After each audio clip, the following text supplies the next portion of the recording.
As you come up to 10, that is their god. That is 10. That is the hermaphrodite. But if you stop at 9 and you skip to 11, skipping God, then you are a Luciferian. Because 11 is the number of the magician. It's the one step above. Once you have accomplished the tree of life, you are now the magician. You are one above 10. But they're doing it by skipping God. That's the symbolism of 9/11.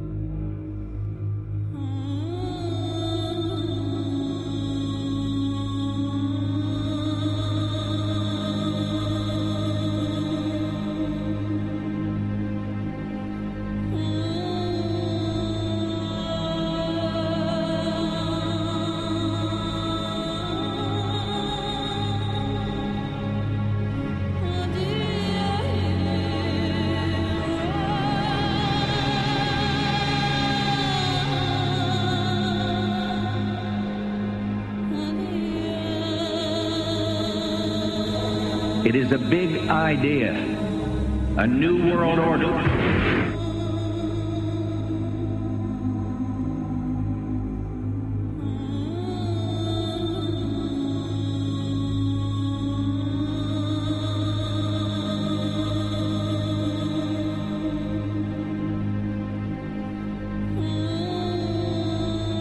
We were on assignment. We were supposed to kill 2 birds with 1 stone.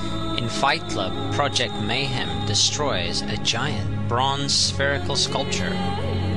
This seems an obvious reference to the sphere at the World Trade Center complex. Trust me. Everything's gonna be fine. In a pivotal scene reminiscent of 9/11, we see the destruction of skyscrapers and the change of a skyline.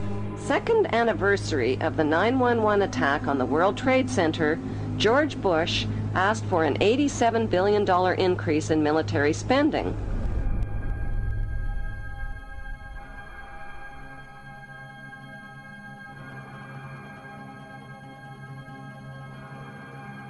In 1904, Crowley would receive the Book of the Law soon after meditating in the King's Chamber of the Great Pyramid.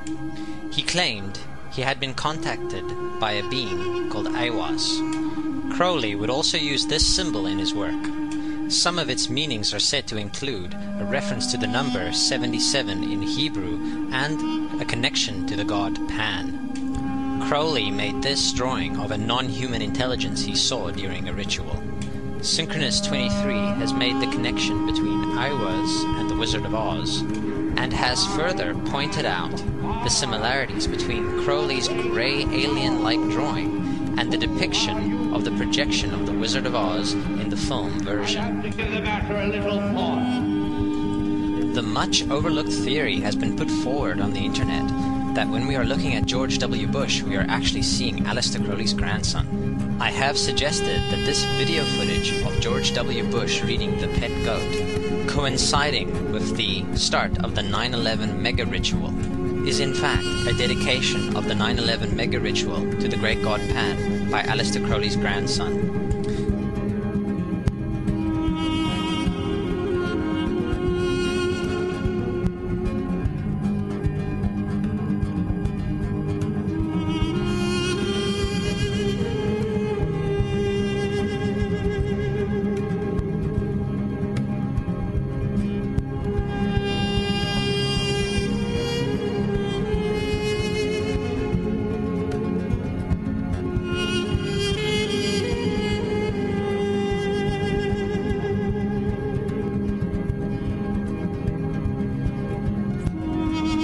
Things get a little weird. This is the 1978 version of The Wizard of Oz, The Wiz. Again, we see the Emerald City connected to New York. On arriving at the end of the Yellow Brick Road, Dorothy and her companions go through the circular portal. Through the door, we see 3 pyramids. Behind the pyramid shape, in between the pyramid pillars of the World Trade Center, we see the sphere, the representation of the Kaaba.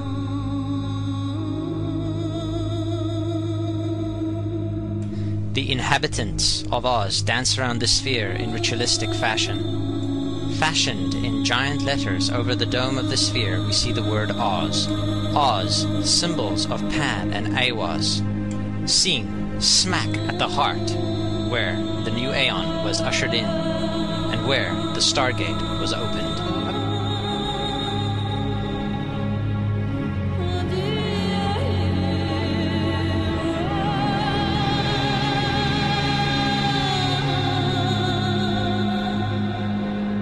Between the Twin Towers is called the spherical caryatid. It was made by artist Fritz Koenig and was nicknamed the Sphere.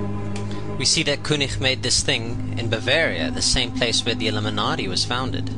The most interesting fact about the placement of the Sphere at the World Trade Center Plaza has to be that architect and designer of the World Trade Center, Minoru Yamasaki, intended the plaza itself to be a representation of the Grand Mosque of Mecca, the Sphere in particular taking the place of the Kaaba.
So, my friends, it's time you start placing your faith and your dedication to the one and only God, the everlasting creator of everything on earth and in the universe.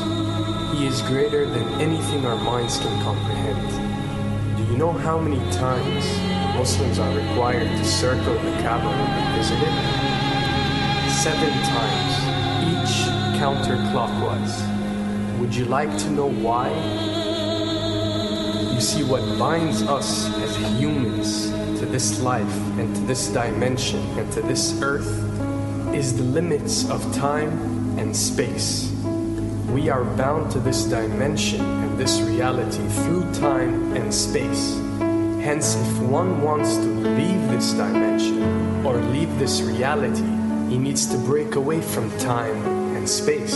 So when you visit the Kaaba and you rotate counterclockwise, what is this practice actually doing? It is literally helping you elevate your soul and elevating yourself to break away from time and space so you can touch something so unique and so beautiful and so powerful that it changes your life forever.